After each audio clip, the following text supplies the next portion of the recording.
Network, the African History Network, and our YouTube channel, Michael Imhotep, Imhotep.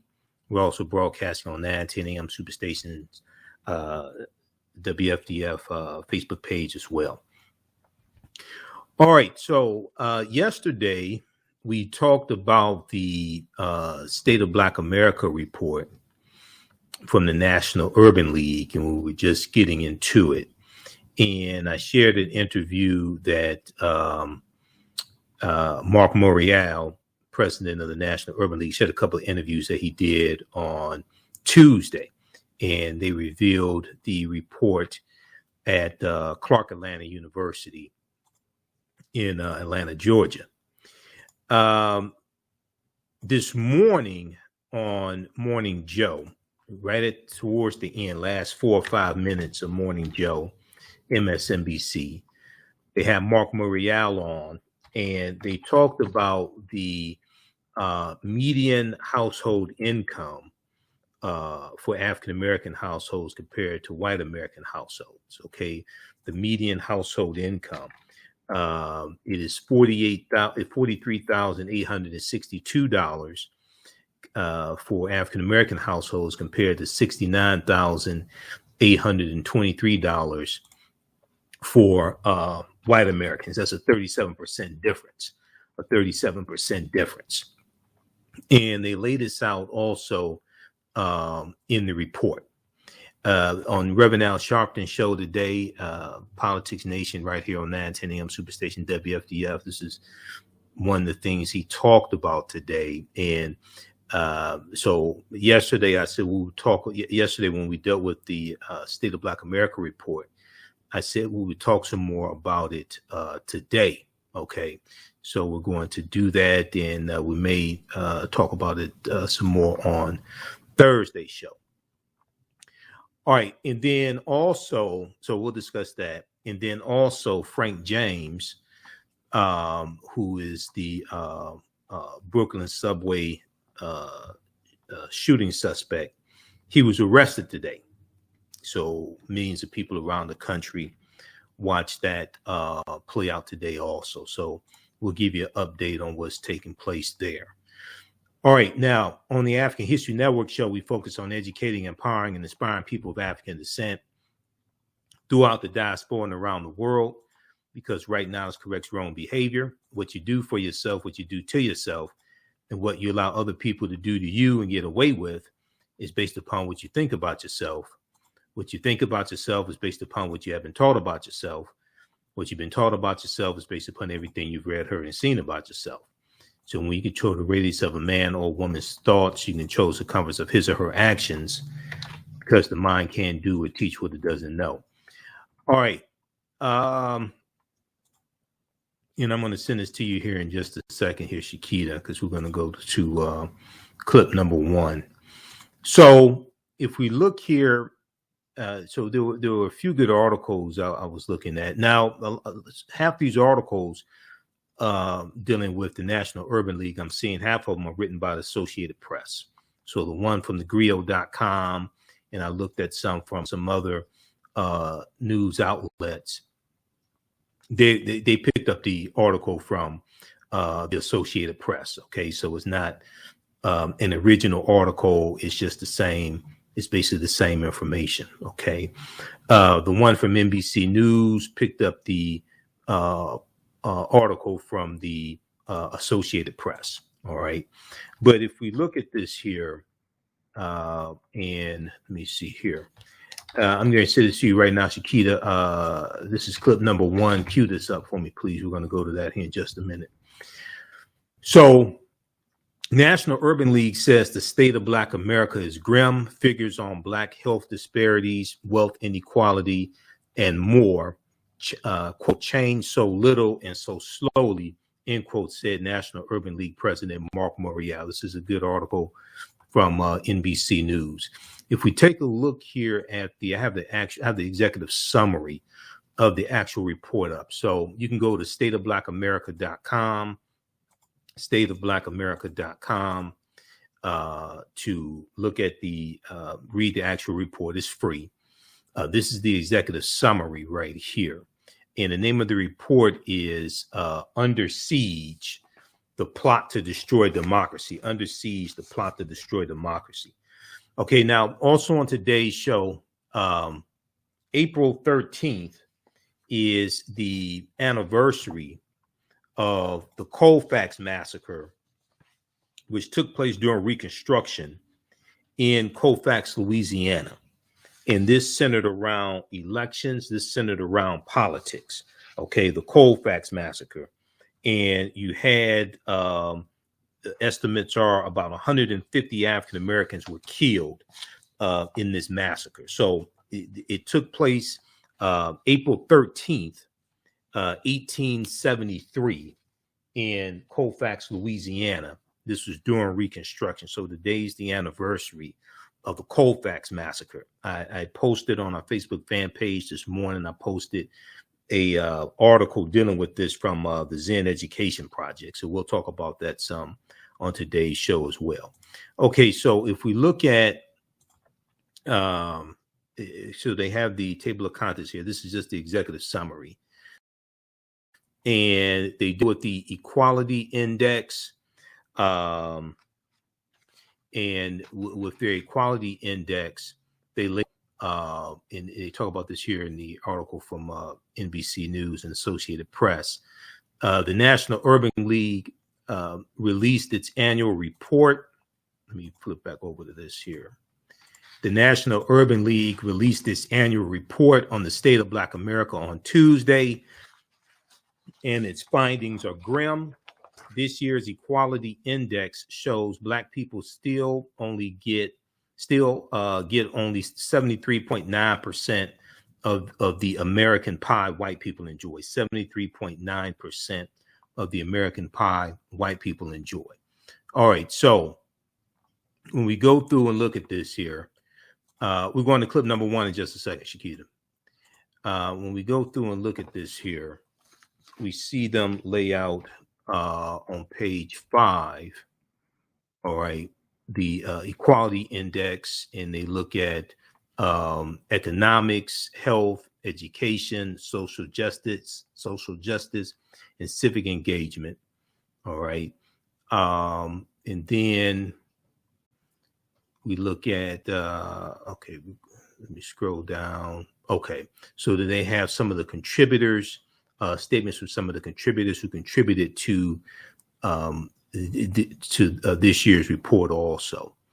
What caught a lot of people's eyes this morning was this graphic here that was on Morning Joe. And I'm waiting for Morning Joe to actually upload the video from the interview they did with Mark Morial this morning. He's going to be back on MSNBC on Morning Joe on Thursday.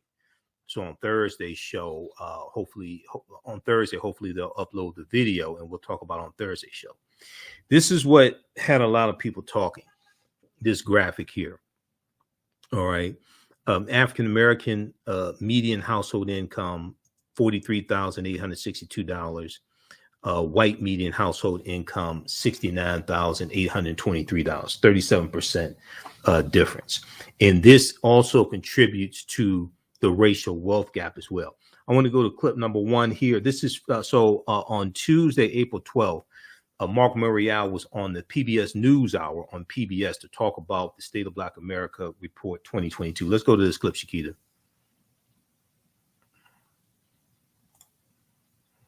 Is the state of Black America in 2022.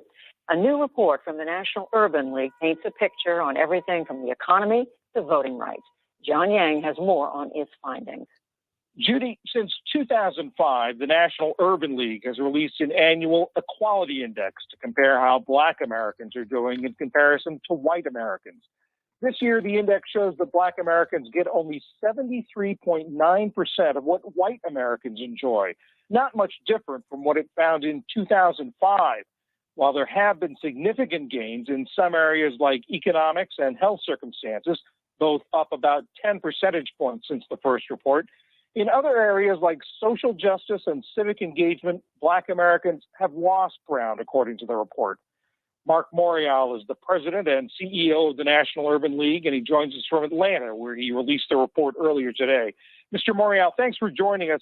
What does it say that it's been almost 2 decades since 2005, and yet the overall index number is virtually the same?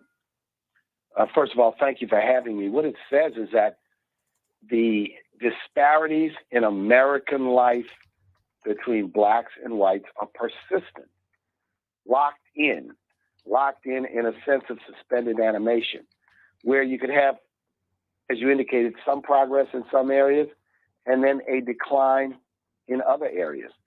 But proverbially, it's the caboose on the train syndrome, where black Americans remain behind white Americans. Even when things improve for black Americans, they're improving at the same rate or even more for white Americans at the same time. So this is the persistent challenge for 21st century America. Can these gaps, these structural gaps of racial inequality, be closed in the 21st century? All right, we're coming up on a break. Just back that up about 20 and 30 seconds, Shakita. We're coming up on a break. We're going to continue this on the other side of the break. Listen to the African History Network show right here on 910 a.m. Superstation WFDF. I'm Michael Imhotep. We'll be back in a few minutes. Jeanette Davis is a well-established author with 6 published books. Black Survival in White America from Past History to the Next Century was published in 1995, and it delves into the history of African Americans before slavery up to contemporary times. The Great Divide Between Blacks and Whites was released in 2008, and her autobiography, Black Just Like My Mama, was published in 2010.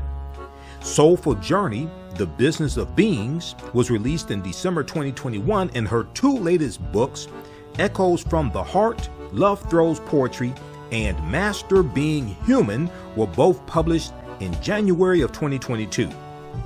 Jeanette Davis' writings delve deeply into the psyche of black people from ancient to contemporary times. She cuts no corners and leaves no stones unturned in relating truth, letting the chips fall where they may on both African and European doorsteps. Order Jeanette Davis's books today at Amazon.com. Search for Jeanette Davis and get to know her work today. On the African History Network show, we deal with current events in history and politics, education, economic empowerment, entrepreneurship, relationships, love, sex, health issues, and much, much more. Unfortunately, many people confuse what racism is. Racism is a power structure. It was laws and policies that put us in this predicament. It's going to be laws and policies that take us out. So when you control the radius of a man or woman's thoughts, you can control the compass of his or her actions, because the mind can't do or teach what it doesn't know. We have it all on 910 AM Superstation. Welcome back to the African History Network show right here on 910 a.m. the Superstation, the Future Radio. Okay, the calling number is 313-778-7600. 313-778-7600 is the calling number if you have a question or comment. All right, right before the break, I was sharing this interview that Mark Morial did on Tuesday, April 12th on PBS NewsHour, dealing with the State of Black America Report 2022. Let's go back to this clip, please, Q.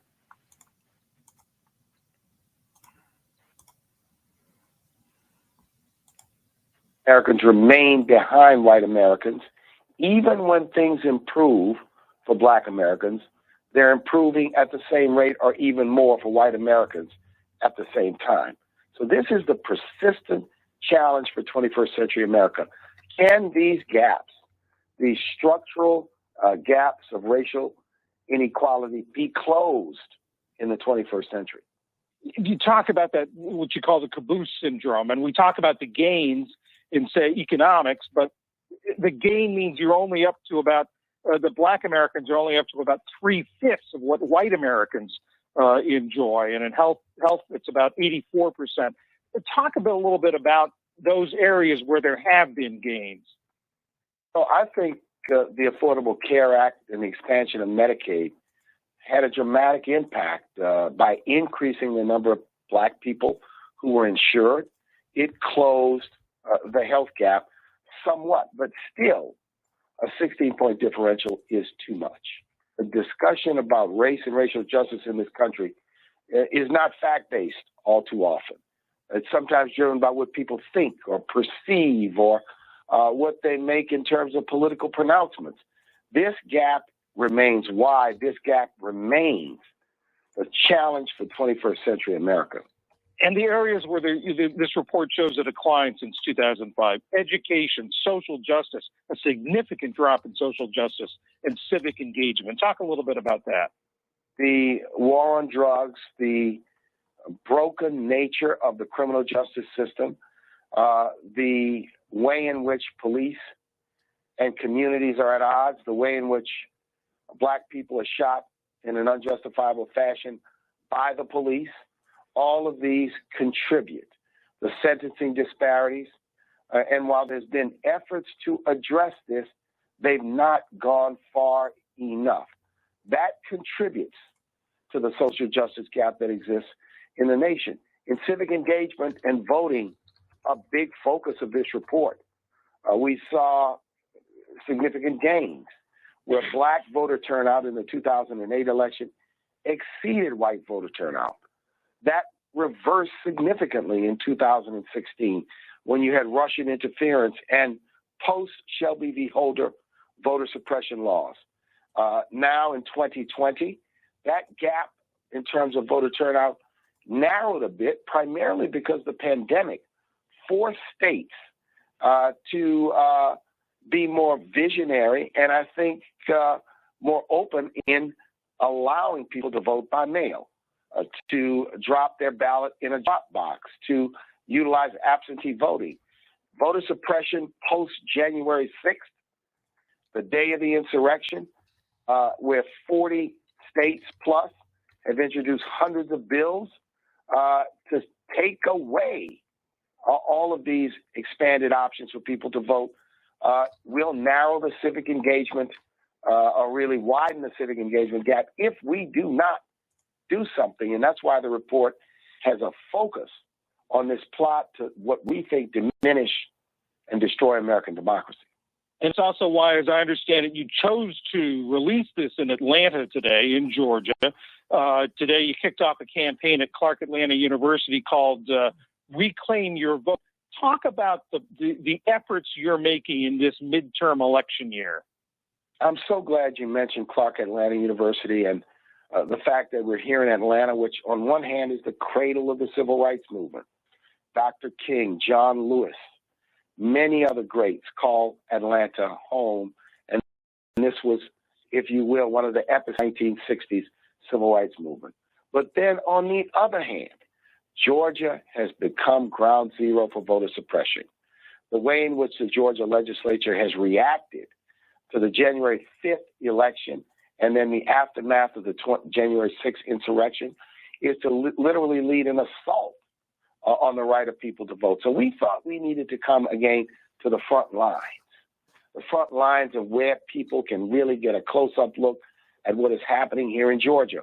We also believe that going to one of our great historically black universities and including the students from Spelman and Morehouse and Morris Brown, along with the Clark Atlanta University community, places a spotlight on why protection of democracy and closing the racial gaps in this country is important to this next generation, to the students who now are in an activist mode, who now are poised to fight. And our civic engagement campaign says to people, frustration is not a strategy, cynicism is not an option.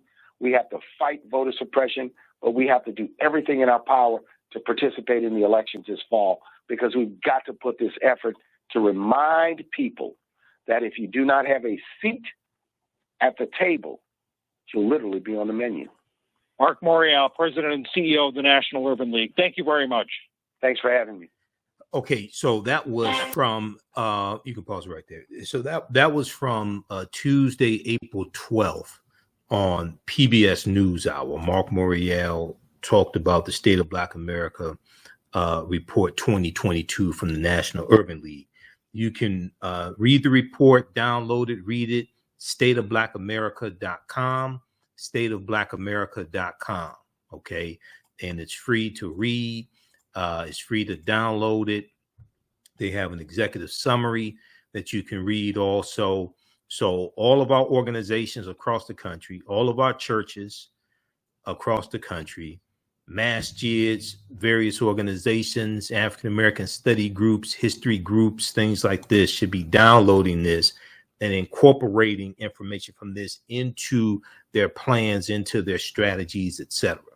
Okay, all of our political organizations, grassroots political organizations, things like this. Okay, this is another tool that you can incorporate. Now, if we look here, we're going to clip 2 in just a second, Shakita, from ABC News that I just sent you. If we look here at the executive summary, and they spend a lot of time dealing with voter suppression, which is crucial. Okay, because politics is the legal distribution of scarce wealth upon resources, and the writing of laws, statutes, ordinances, amendments, and treaties, their adoption, interpretation, and enforcement. So all the policies and all this stuff that we want enacted, it turns on the vote. It's impacted by the vote. Our right to vote is on the line. The plot to destroy our democracy. Now, the name of the State of Black America Report 2022 is called Under Siege, the Plot to Destroy Democracy. Under Siege, and we see it right here. Under Siege, the Plot to Destroy Democracy. Okay. And they deal with the voter suppression that's taking place. They deal with the attempt to overturn the 2020 election results, especially votes by African Americans, overturn those votes by African Americans, especially. When he talked about the election January 5th, he's talking about the statewide, the 2 statewide Senate races in Georgia, January 5th, 2020, won by Raphael Warnock and John Ossoff. So on page 13, so let me back up, page 12, okay, plot to destroy democracy, gerrymandering, suppression, election sabotage, intimidation. So they talk about gerrymandering.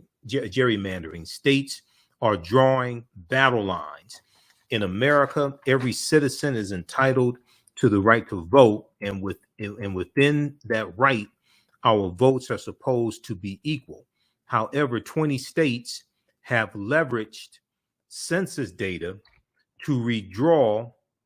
20 states have leveraged census data to redraw congressional maps year, because the redrawing of the district lines takes place every 10 years based upon census data and growth in different districts, things like this. And the redrawing of the lines takes place at the state level. So whichever party is in control in the state legislature, those are the ones that get to redraw basically the district lines. Now, some states, based upon their state laws, it's a panel. It could be a bipartisan panel, something like that gets to do it. However, 20 states have leveraged census data to redraw congressional maps in the last year alone. The new maps proposed by Republican state legislatures are no more than modern day gerrymandering that strips voting power away from communities with African American and Latino voters. Okay, so then they talk about a perceived threat. Okay, so right here, people of color made up 90% of population growth in North Carolina, 95% of population growth in Texas. Yet communities of color in these states have seen decreased representation in Congress. We also saw something similar to this in Texas, okay, where 90% of the population growth in Texas over the past 10 years was non-white people, but Texas ended up picking up 2 new white districts. A perceived threat, communities of color powered the country's growth over the last decade, accounting for nearly all population increases for the first time in history. We know the percentage, we talked about the census results here. We know that the percentage of white people in this country dropped to 57% in the 2020 census. It dropped under 60% for the first time since 1790 when the first census was taken. African American, Latino, and Asian American households are increasingly moving to suburbs. So today, about 25% of African Americans live in the suburbs, transforming historically homogenous communities into diverse areas. Okay. We're going to continue this on the other side of the break. We're up against a break. You listen to the African History Network show right here on 910 AM Superstation, The Future Radio. We'll also talk about the Colfax Massacre of April 13th, 1873 in Colfax, Louisiana. We'll be back in a few minutes.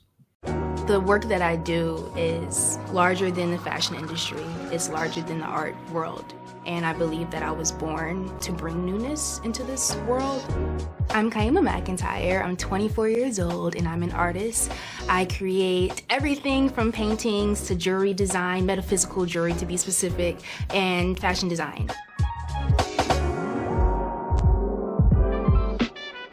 The only reason why my prom dress went viral is because people needed it. Within a few days of going viral, Notori Naughton reached out to me and she's like, I saw your dress, can you make me a dress? I was equally as shocked to be asked by a celebrity to design their dress at the age of 17.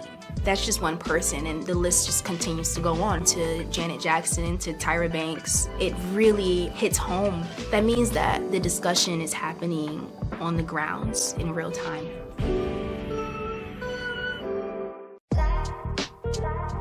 STEM Forward, helping our community find their place in the emerging fields of science, technology, engineering, and mathematics. Join us for our monthly live stream on our website, stemforwardedu.org. Watch, subscribe, share.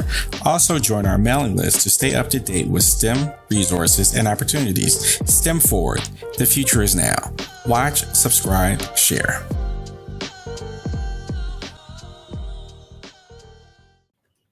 910, the Superstation, Detroit's only African-American talk radio. Welcome back to the African History Network show right here on 910 AM Superstation, The Future Radio. Okay. I want to go back to the executive summary here from the State of Black America 2022 that was released Tuesday, April 12th, 2022. We're going to clip 2 in just a second here, Shakita. All right. This one right here. Okay. And we were looking at the section of the executive summary that focuses in on the voter suppression. And they were talking about a perceived threat. People of color made up 90% of population growth in North Carolina and 95% of population growth in Texas. Okay. Yet communities of color in these states have seen decreased representation in Congress. All right. As the racial makeup of American suburbs continues to evolve, elected representatives should reflect the needs of all their constituents. Unfortunately, due to racially motivated and partisan gerrymandering, people of color are not accurately reflected in the redistricting process. 2 states have created a grim framework of gerrymandering are Texas and North Carolina. Okay. So then they go and talk about the redrawing of the maps. Last decade, North Carolina's congressional map was a 10-3 gerrymander in favor of Republicans. It was struck down as discriminatory and replaced with an 8-5 map. In 2021, the state gained a congressional seat fueled by people of color who made up 90% of the state's population growth. Nonetheless, Republicans drew an 11-3 congressional map, likely to eliminate one of the state's only two African-American members of Congress. Proposed state legislative maps could have eliminated a third of African-American state senators and 1/5 of Black state House members. Both congressional and legislative maps were struck down by state courts as discriminatory, okay? But Republicans continue to try to put skewed maps in place. In Texas, 95% of the state's population growth was attributable to people of color and those who identify as multiracial. That growth earned the state 2 additional congressional seats, but communities of color did not see any increased representation. They created 2 new white districts, even though 95% of the population growth in Texas was due to the non-white population. They created 2 new white districts in Texas.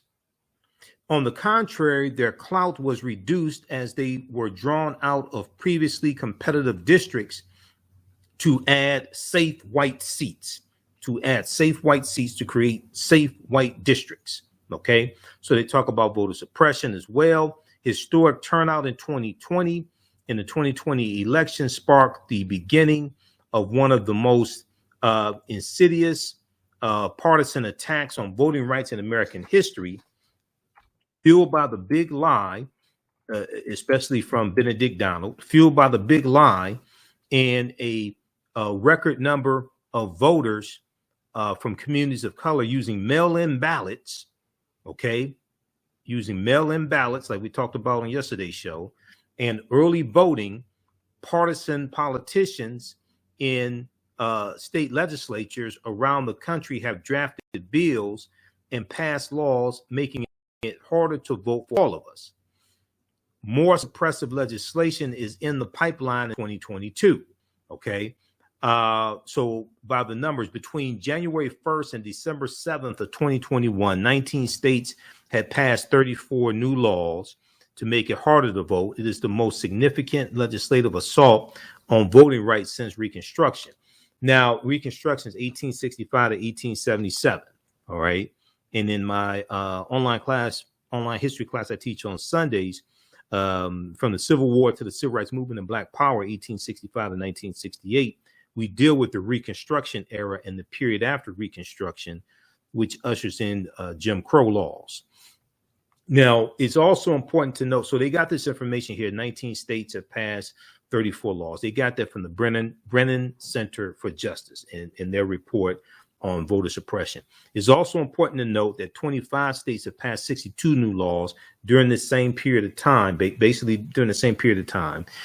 And that's in the same Brennan Center for Justice report as well, because Democrats in states where they control the state legislature, they've been passing laws to make it easier to vote. All right, now 2022 is already shaping up to be another assault on voting rights as state legislatures in 18 states carried over at least 152 restrictive bills from the 2021 legislative sessions. In addition, in states that allow lawmakers to pre-file bills ahead of the next legislative session, at least 96 bills in 12 states would make it harder for voters to cast ballots. And at least 96 bills in 12 states would make it harder for voters to cast ballots. All right, so that's on page 14 of the executive summary. Okay, I want to go to clip number. Let's go to clip number 2, Shakita. This is so Mark Muriel, President and CEO of the National Urban League, was on ABC News today to talk about the State of Black America Report 2022. Let's go to this clip, please. Let's go to break. Listen to the African History Network show. I'm Michael Imhotep. We'll be back in a few minutes. Abundant Capital Group is a real estate investment company with over 20 years of experience in real estate. They specialize in 2 areas of real estate. 1, they solve real estate problems with creative financing solutions that give the seller the most money for their property. And 2, they show individuals how to get a higher rate of return on their investment capital with real estate note investing. If you are looking to sell or need to sell your property, here is what they provide: market value offer, Even if you have little or no equity, they typically pay all closing costs, which can be thousands of dollars. They close on a date of the seller's choosing, and the seller does not have to be out of the house at the time of closing. They take the property in an as-is condition, and the seller is not required to make any repairs.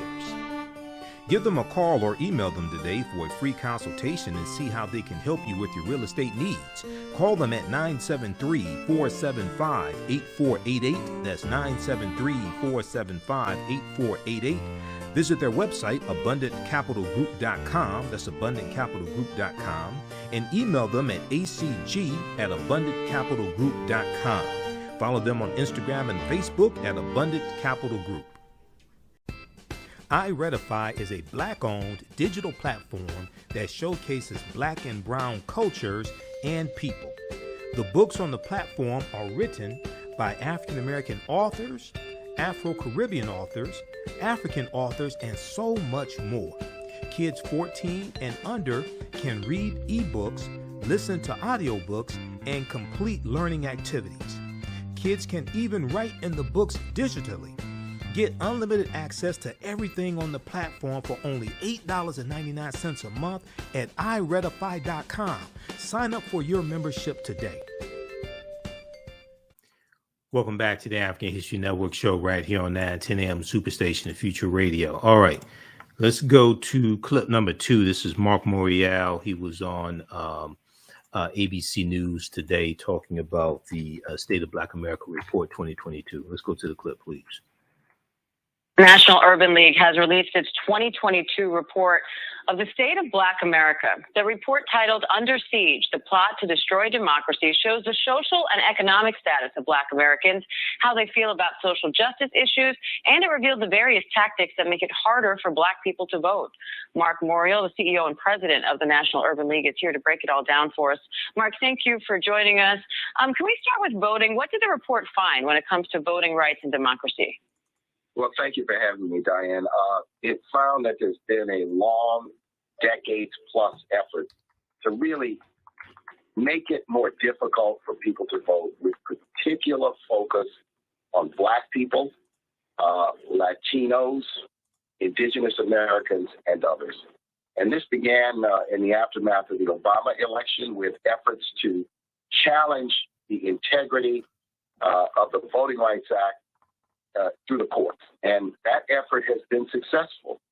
There have been a number of very troubling Supreme Court decisions that have narrowed the role and the range and the applicability of the Voting Rights Act to protect against voter suppression, gerrymandering, and vote dilution. It has also included a political effort at state legislatures across the nation. Pre-2016, there were hundreds of bills introduced to make it more difficult for people to vote, to impose voter ID, to close polling places, to authorize voter purges. In 2016, you saw Vladimir Putin enter the battle with a cyber campaign to undermine and discourage Black people from voting by posing his Russian bots as Black Lives Matter activists. And then there was January 6th, the insurrection, the attempted coup, the violence on the peaceful transfer of power. In the aftermath of that, you've had hundreds of bills introduced all across the nation. Some of them are absurd, that you cannot give water to someone standing in line. But many of them have been substantive. They have as their intent to make it more difficult for people to vote. And Mark, in the report, the year's Equality Index showed that Black people only get 73.9% of the so-called American pie that white people enjoy. What does that pie entail, and why do you think that number comes through that way? Diane, what this index shows is that these differentials are almost in suspended animation. They remain almost fixed, with Black people functioning almost as a caboose.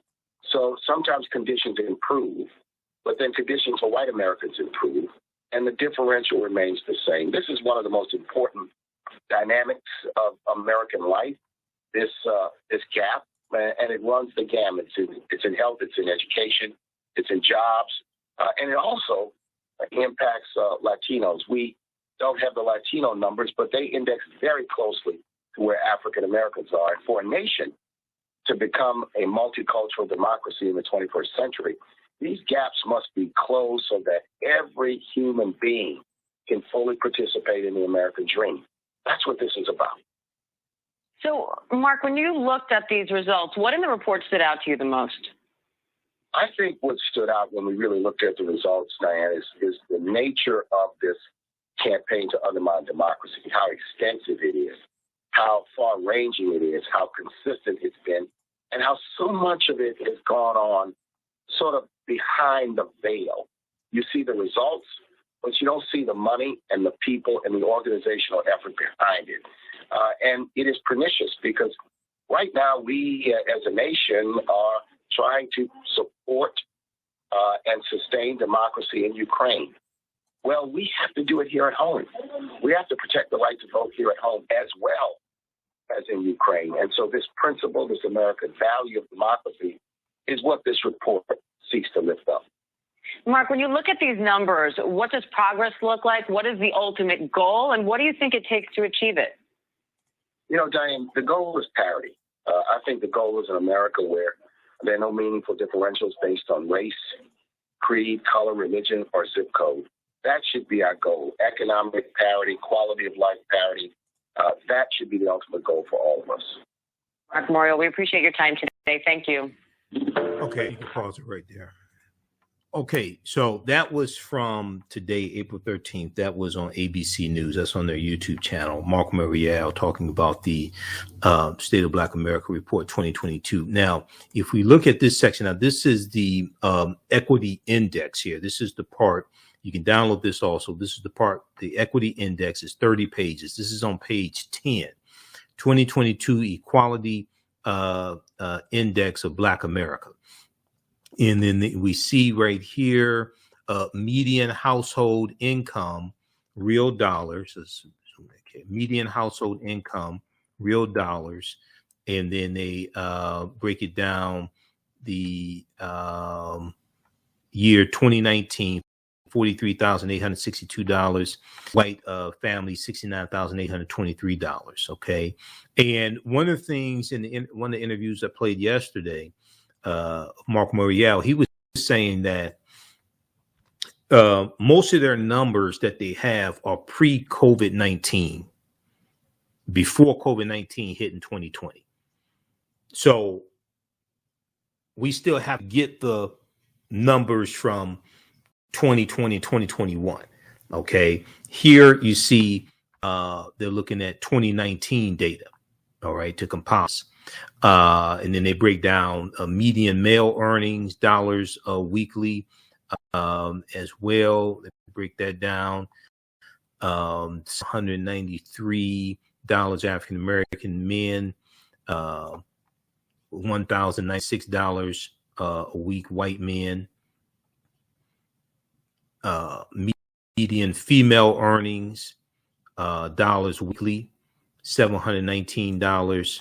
African American women's $877, white women. So you can go through, break this down. Okay. You can go through and check this out. They go through and break down all this data. All right. So we'll probably talk about this some more in the next couple of days as well, especially if MSNBC uploads the interview either from Wednesday or Thursday that they're because he was on today, but they only had him on for the last 4 or 5 minutes. They're on 4 hours. I don't know why they only had him on for the last 4 or 5 minutes, but anyway, that's above my pay grade. We're going to talk about the Colfax Massacre of 1873 in just a second. Let me give you an update on what happened in Brooklyn today.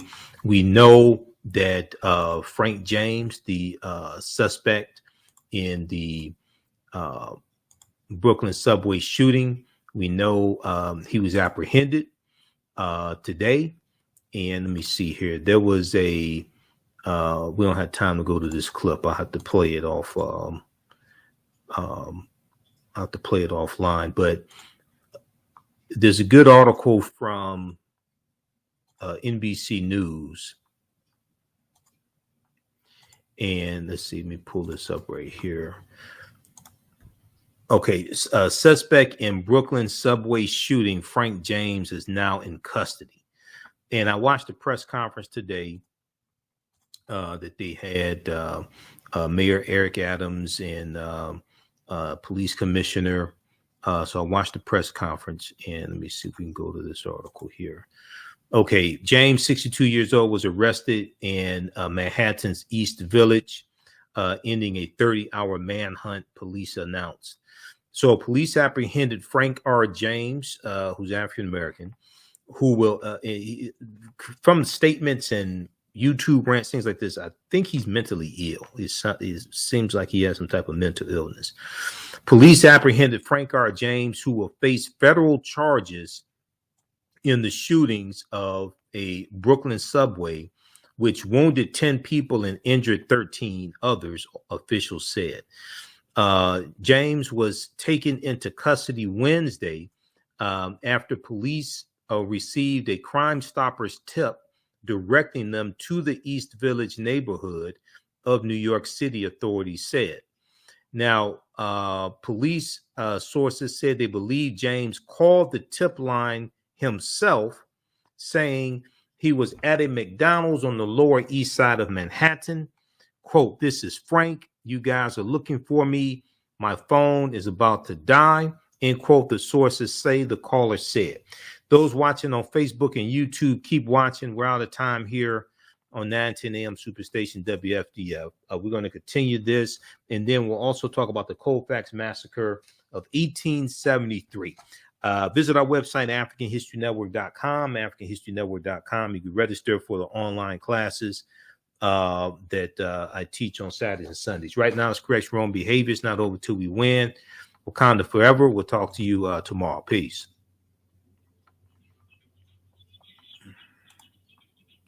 Stand by. Okay. Just a second here. Let me disconnect this call. All right.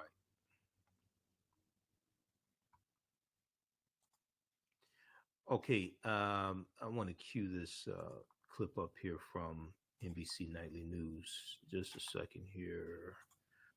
Let me go to this. Shakita was having technical difficulties at the studio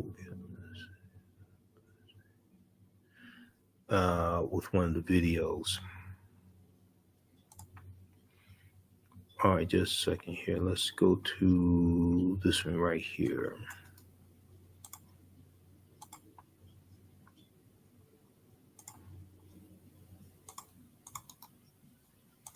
Okay, let's cue that one up.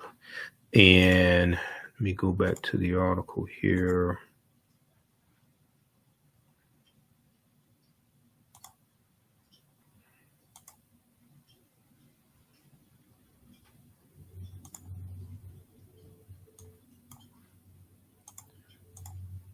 All right, where'd the article go? Hold on.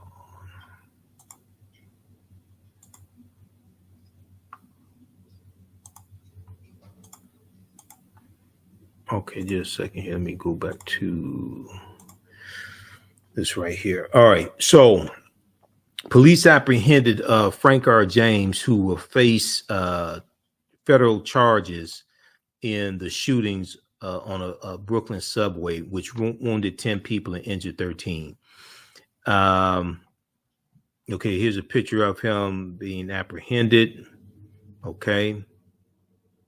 He was apprehended with no problems, didn't put up a fight, anything like that.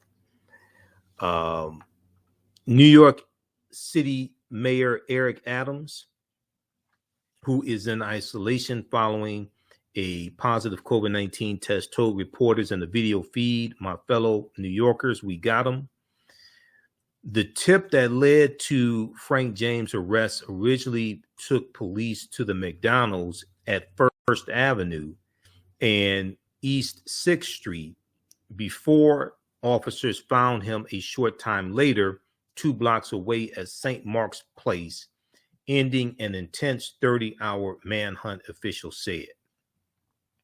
As he was led out of the 9th Precinct station, station house on his way to jail. A handcuffed Frank James declined to answer any questions shouted at him by reporters and photographers. All right, let's go to I want to go to this clip here. Where is it?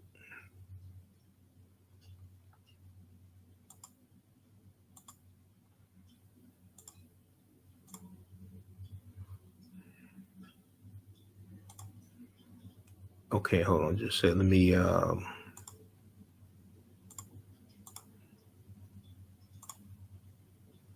right, let's go to this clip here.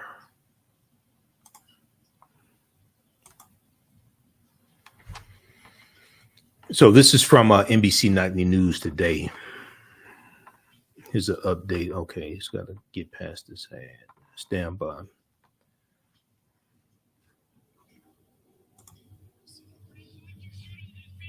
62-year-old Frank R. James is in custody, charged with a federal crime after a collective sigh of relief in New York City. Frank, why'd you shoot all those people? 62-year-old Frank R. James is in custody, charged with a federal crime after the bloody attack in a Brooklyn subway station during rush hour. Governor Kathy Hochul announcing the news. The suspect has been arrested. The arrest comes after a 28-hour manhunt, police releasing several images of the suspect and appealing to the public for help.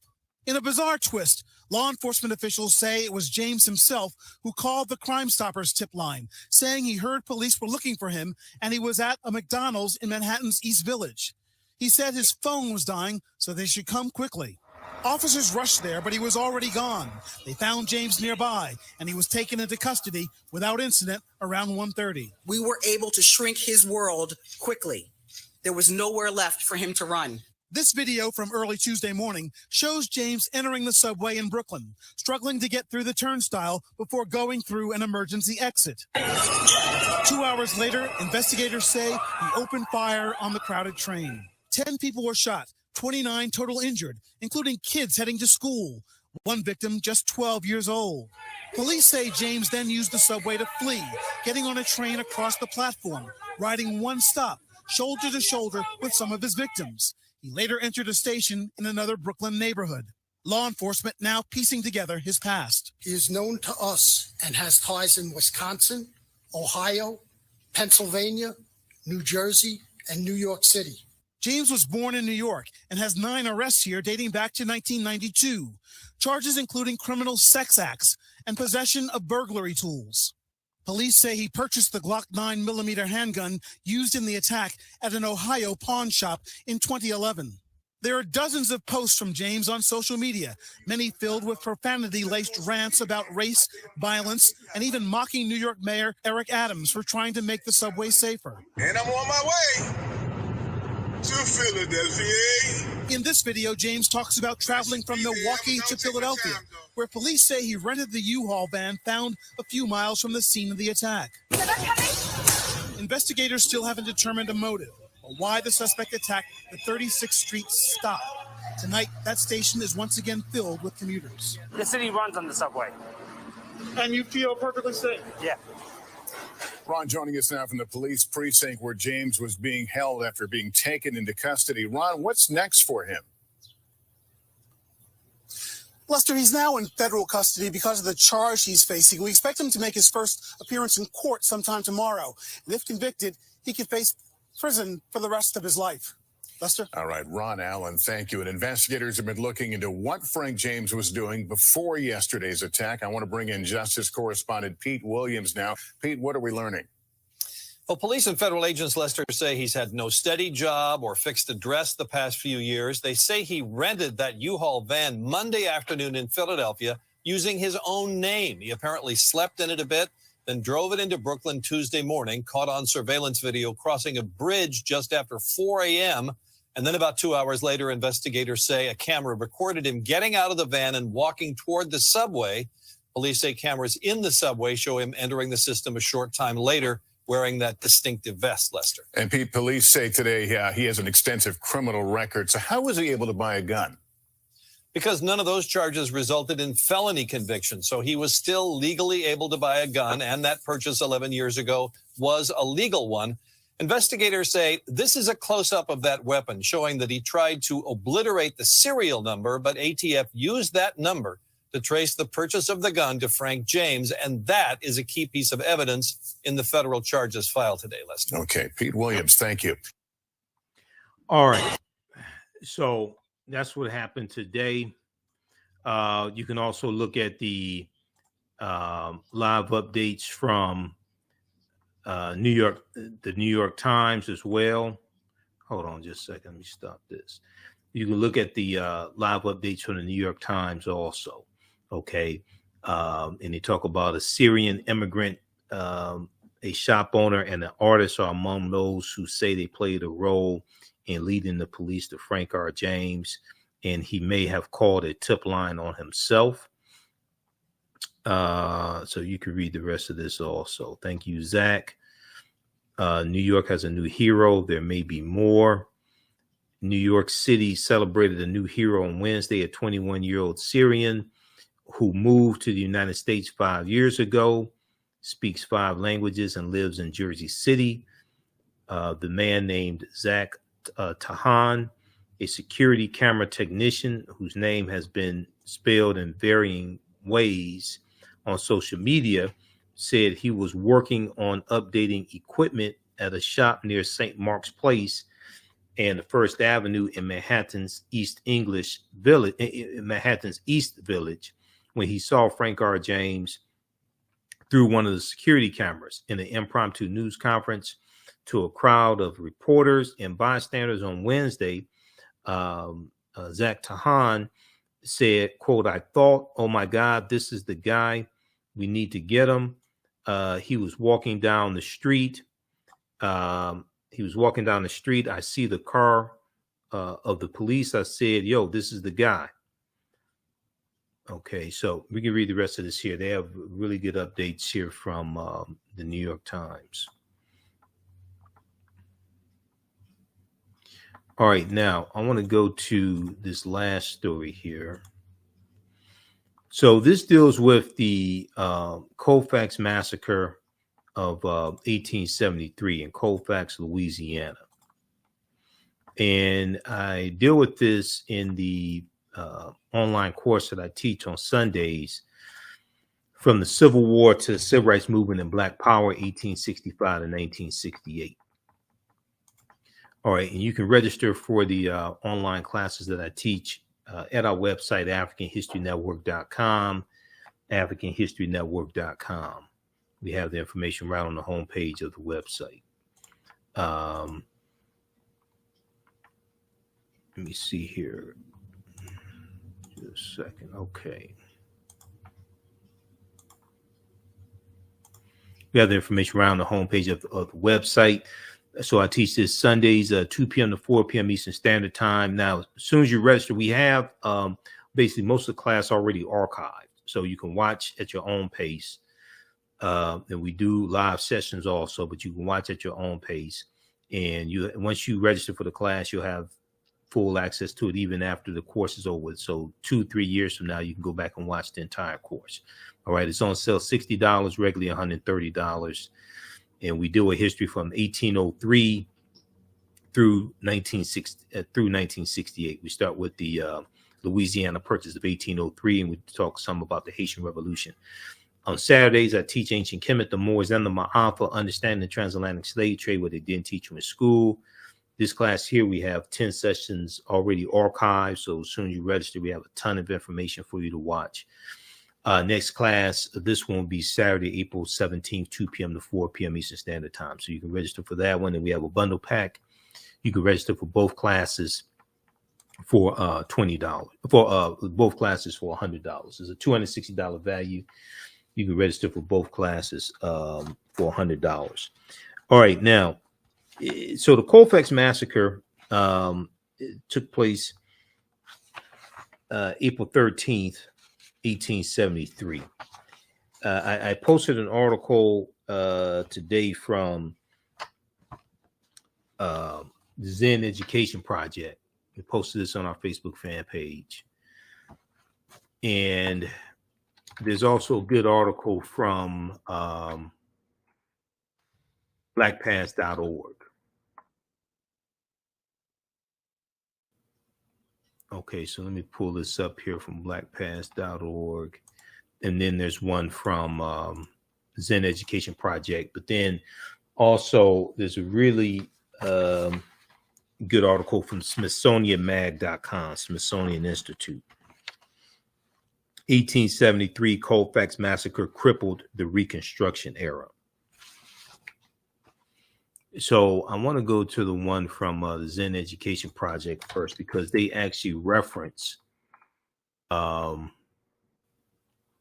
the article from blackpast.org.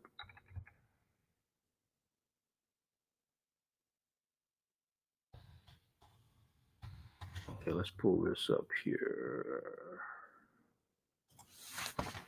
Okay, so the Colfax Massacre occurred in Colfax, Louisiana on Easter Sunday, April 13th, 1873.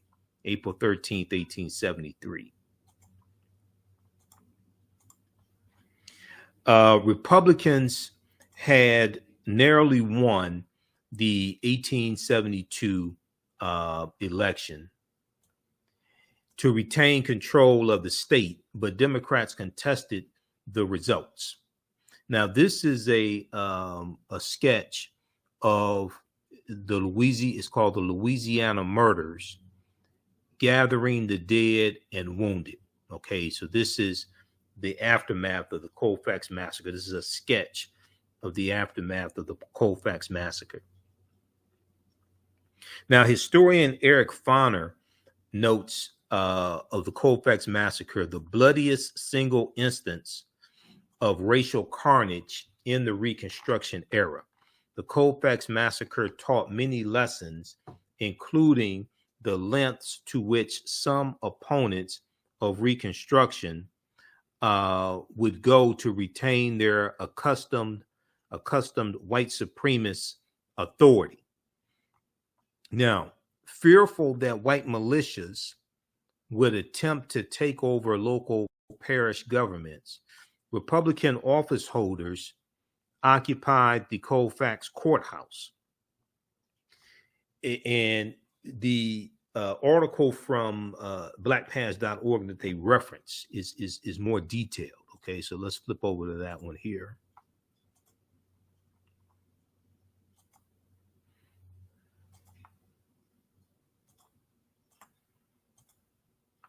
Okay, so this is from blackpast.org, dealing with the Colfax Massacre of 1873. So this was this battle turned massacre took place in the small town of Colfax, Louisiana, as a clash between African Americans and whites. Three white people and an estimated 150 African Americans died in the conflict. The massacre took place against the backdrop of racial tensions following the hotly contested Louisiana governor's race of 1872. So this is during Reconstruction, which is 1865 to 1877. Now, while Republicans narrowly won the contest and retained control of the state, white Democrats, angry over the defeat, vowed revenge. In Colfax Parish, Colfax Parish County, as in other areas of the state, they organized a white militia to directly challenge the mostly black state militia under the control of the governor. They organized a white militia to challenge the mostly black state militia under the control of the governor. Now, Colfax Parish reflected the political and racial divide in Louisiana. Its 4,600 voters in the 1872 election were split between approximately 2,400 African American Republicans were split approximately 2,400 mostly African American Republican voters and 2,200 white Democratic voters. One incident, however, touched off the Colfax massacre. On March 28th, 1873, local white Democratic leaders called for armed supporters to help them take the Colfax Parish Courthouse from the African American and white GOP office holders on April 1st. Okay, so they're trying to really overthrow that that local government. They're trying to overthrow it, just like the insurrectionists tried to do January 6, 2021. Okay, the violence that we saw January 6, 2021 is a continuation of the violence that we saw during the Reconstruction era and post-Reconstruction, like Wilmington, North Carolina, 1898. Okay, and then during Reconstruction, you had another incident, the Opelousas Massacre of 1868, Opelousas, Louisiana.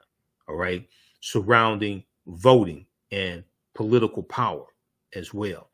So the armed conflict and armed terrorism, domestic terrorism that we saw January 6, 2021 is a continuation of this armed domestic terrorism by white supremacists to suppress the African American vote, throw us out of office, overthrow the government, overthrow local governments, things like this.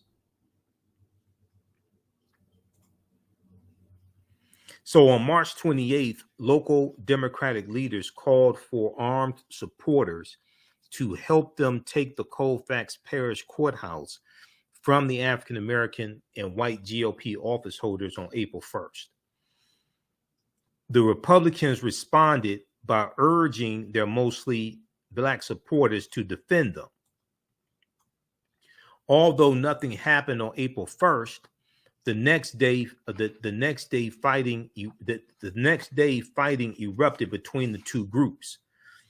On April 13th, Easter Sunday, more than 300 armed white men, including members of white supremacist organizations like the Knights of the White Camellia, that we've talked about before, the Knights of the White Camellia, and the Ku Klux Klan attacked the courthouse.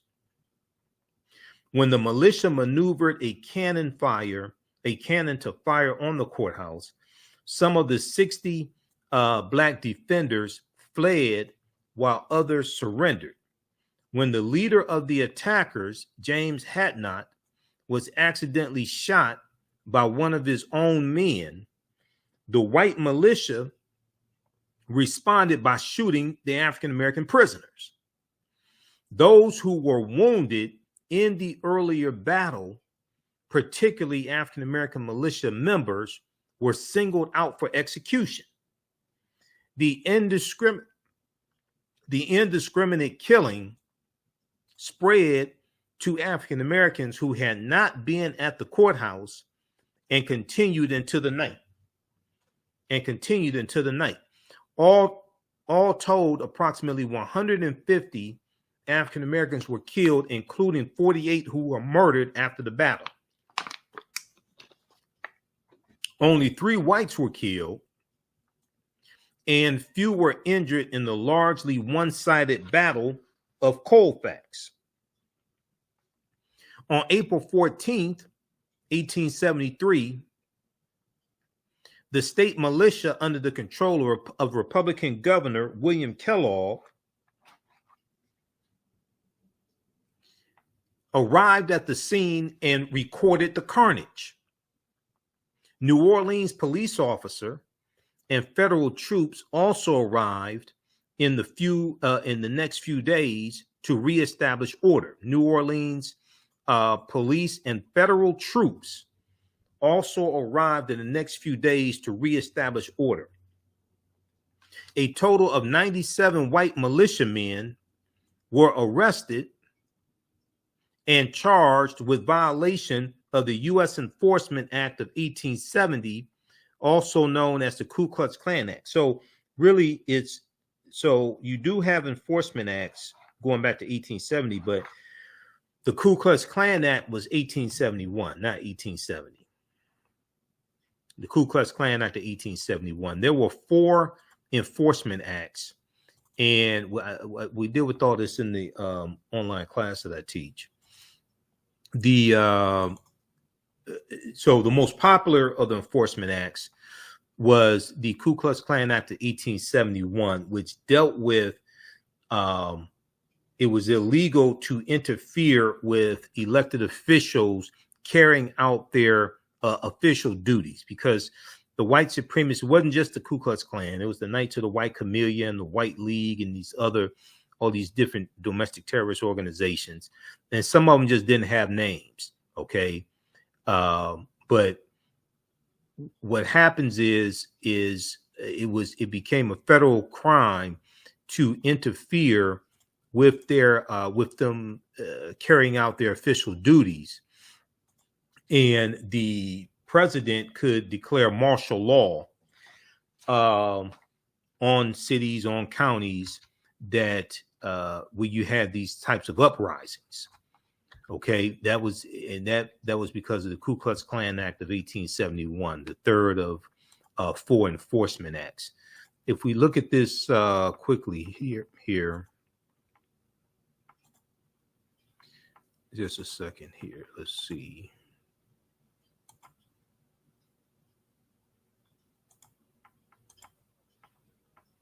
Okay, so this is a slide from my class.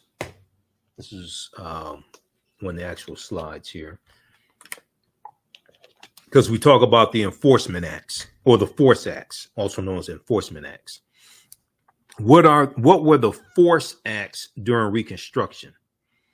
Force, F-O-R-C-E, force acts in U.S. history, series of 4 acts passed by Republican Reconstruction supporters in the Congress between May 31st, 1870 and May 1st, 1875 to protect the constitutional rights guaranteed to African Americans by the 14th and 15th Amendments.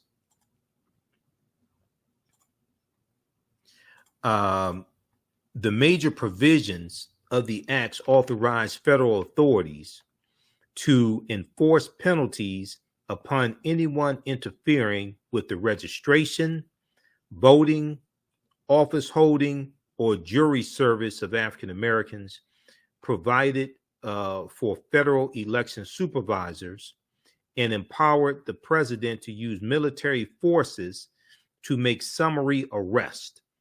Okay, empowered the president to use military forces to make summary arrest. So this, even though it was for African Americans, it wasn't specifically to African Americans. What I mean by that is they were attacking white Republicans. The Klan was attacking and killing white Republicans. Okay, so this protected white Republicans also. It protected people from domestic terrorism. And those who were elected officials trying to carry out their official duties,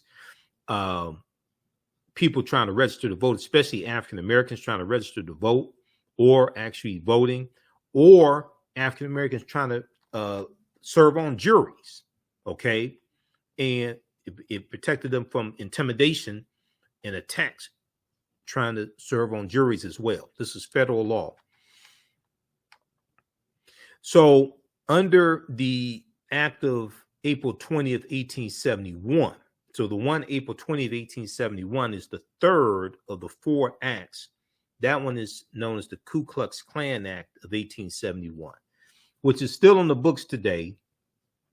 And Representative Benny Thompson is suing Donald Trump and some of his henchmen under the Ku Klux Klan Act of 1871. And this is also some of the police officers, Capitol Hill officers, filed lawsuits.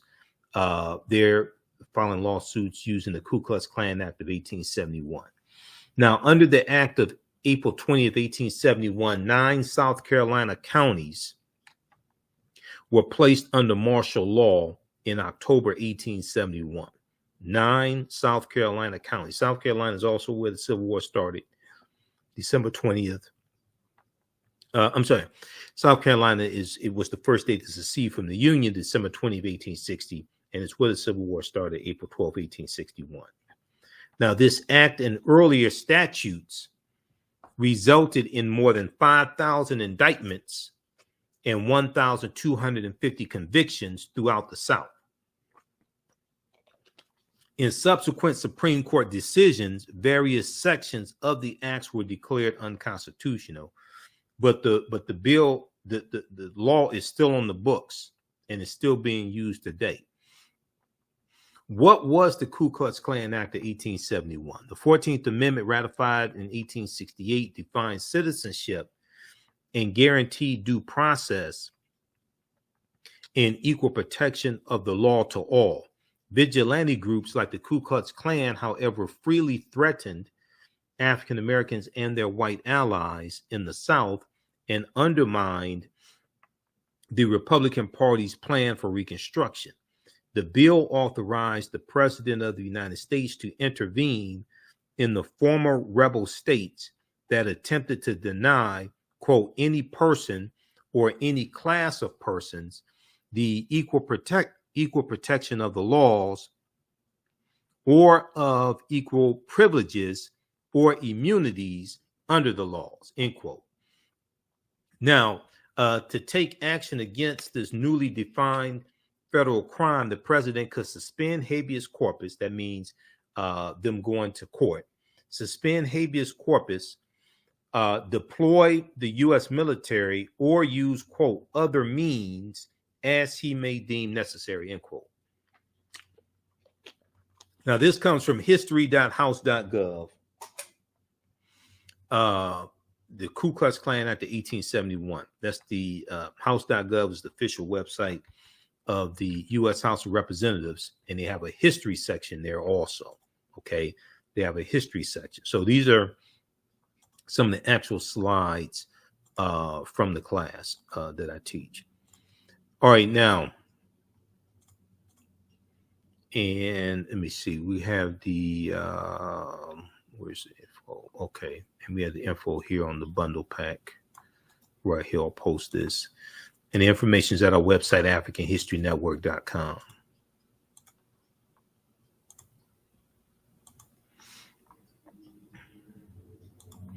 All right, let's go back to, I want to go back to this article here from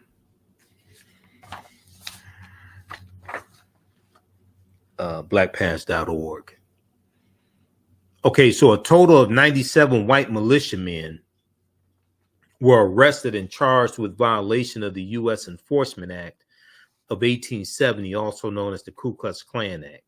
A handful of them were convicted, but were eventually released in 1875 when the U.S. Supreme Court, in the case United States versus Cruikshank, ruled the Enforcement Act was unconstitutional. No one was ever arrested by the state of Louisiana or by intimidated local officials. Okay. All right. So check this out here, dealing with the Colfax Massacre of 1873 in Colfax, Louisiana. That's from blackpast.org. All right. You can register for the online classes I teach on the weekend. So we have a lot of the content already archived, because I've been archiving it over the past few weeks. Okay. So as soon as you register, we have a ton of content for you to start watching. On Saturdays, I teach ancient Kemet, the Moors, and the Maafa. understanding the transatlantic slave trade, what they didn't teach you in school. And we deal with thousands of years of history and what leads up to the transatlantic slave trade taking place. So the next class is going to be Saturday, April 17th. Okay, this next class. And so as soon as you register, we have a ton of content for you to start watching. Class is on sale $60, regularly $130. And then on Sundays, I teach from the Civil War to the Civil Rights Movement of Black Power, 1865 to 1968. Okay, so next class of this one, since April 17th is Easter, the next class will be April 24th. But as soon as you register, we have about 10 sessions archived for you to watch, and then you can join us in class April 24th. All right, and that class is $60. Also, we have a bundle pack. You get both classes for $100. Once the course is over with, you still can go back and watch the entire course. You have full access. So 2-3 years from now, you can go back and watch the entire course. If you've taken any of my online classes in the past, email me at TheAHNShow@AfricanHistoryNetwork.com, or if you have any questions, email me at TheAHNShow@AfricanHistoryNetwork.com. But if you've taken any of my online classes in the past, you get a 50% discount. Okay. All right. Also, you can support the African History Network, $ the AHN Show through Cash App, $ the AHN Show through Cash App, and then also through PayPal, paypal.me/the AHN Show. This helps us keep doing the research, stay on the air, keep broadcasting, pay some of the bills, etc. This is our official Cash App account, $ the AHN Show, SHOW. When you go to it, it says Michael and shows my picture there. These other ones here are fake African History Network Cash App accounts. Here's our link for Cash App. You can click on that, and here's the yellow donate button for PayPal also. All right, look, we have to get out of here. Remember, at the African History Network, we focus on educating, empowering, and inspiring people of African descent throughout the diaspora and around the world. Also, the Power in One conference is taking place in Detroit. So we'll have more information about that on tomorrow's show. We've talked about it here. The Power in One conference is taking place April 30th and May 1st at the Doubletree Hotel in Detroit. And Dr. Leonard Jeffries will be here, who we had on the show a couple of weeks ago. Professor James Small will be here. And many other scholars as well. Dr. Rosalind Jeffries, Professor Kaba Kamene, he's going to do a presentation. So you can join us live. You can come to Detroit. This is at the Doubletree Hotel, Saturday, April 30th, 2022 through May 1st. Okay. Hapi presents One Africa Power and Unity Conference. You can also stream it from around the world. You can stream it from around the world. Okay. So tickets are available. I'm going to post the link here. We have to get this up on the website. We'll get this up on the website. It'll be up there shortly. And okay, here we go. I'm going to post this information here. It has the link here to register for the conference. You can also register for live streaming if you can't make it. Okay. All right. So we got that there. Okay. Look, we have to get out of here. Remember, at the African History Network, we focus on educating, empowering, and inspiring people of African descent throughout the diaspora and around the world, because right now this corrects wrong behavior. It's not over till we win. Wakanda forever. And we'll talk to you tomorrow. Peace. Jeanette Davis is a well-established author with 6 published books. Black Survival in White America from Past History to the Next Century was published in 1995, and it delves into the history of African Americans before slavery up to contemporary times. The Great Divide Between Blacks and Whites was released in 2008, and her autobiography, Black Just Like My Mama, was published in 2010. Soulful Journey, The Business of Beings, was released in December 2021, and her 2 latest books, Echoes from the Heart, Love Throws Poetry, and Master Being Human were both published in January of 2022. Jeanette Davis' writings delve deeply into the psyche of Black people from ancient to contemporary times. She cuts no corners and leaves no stones unturned in relating truth, letting the chips fall where they may on both African and European doorsteps. Order Jeanette Davis's books today at Amazon.com. Search for Jeanette Davis and get to know her work today. What does self-care mean to you? To us, it's an opportunity to reconnect with nature. A chance to create something remarkable. At Seige and Elm Apothecary, our handcrafted skincare and household products immerse you in Earth's sweetest nectar, connecting you to nature in a way you never imagined. See for yourself and visit us at SageandElmApothecary.com. STEM Forward, helping our community find their place in the emerging fields of science, technology, engineering, and mathematics. Join us for our monthly live stream on our website, stemforwardedu.org. Watch, subscribe, share.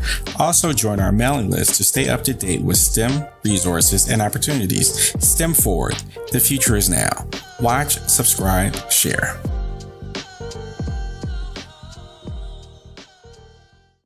The work that I do is larger than the fashion industry. It's larger than the art world.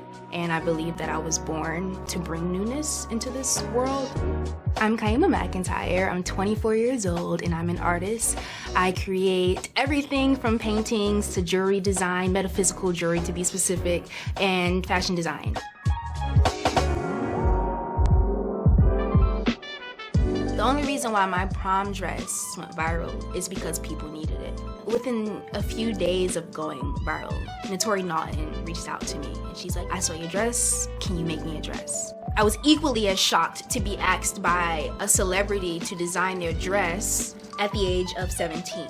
That's just one person, and the list just continues to go on to Janet Jackson, to Tyra Banks. It really hits home. That means that the discussion is happening on the grounds in real time. Mental health and well-being have long been a taboo subject in the so-called African American community. So I enlisted the help of mental health experts, thought leaders, and activists to help kill the ghost of Willie Lynch and heal from post-traumatic slave syndrome.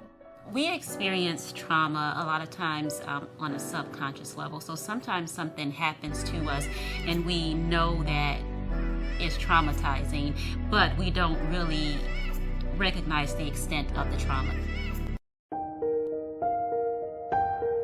What does self-care mean to you? To us, it's an opportunity to reconnect with nature. A chance to create something remarkable. At Seige and Elm Apothecary, our handcrafted skincare and household products immerse you in Earth's sweetest nectar, connecting you to nature in a way you never imagined.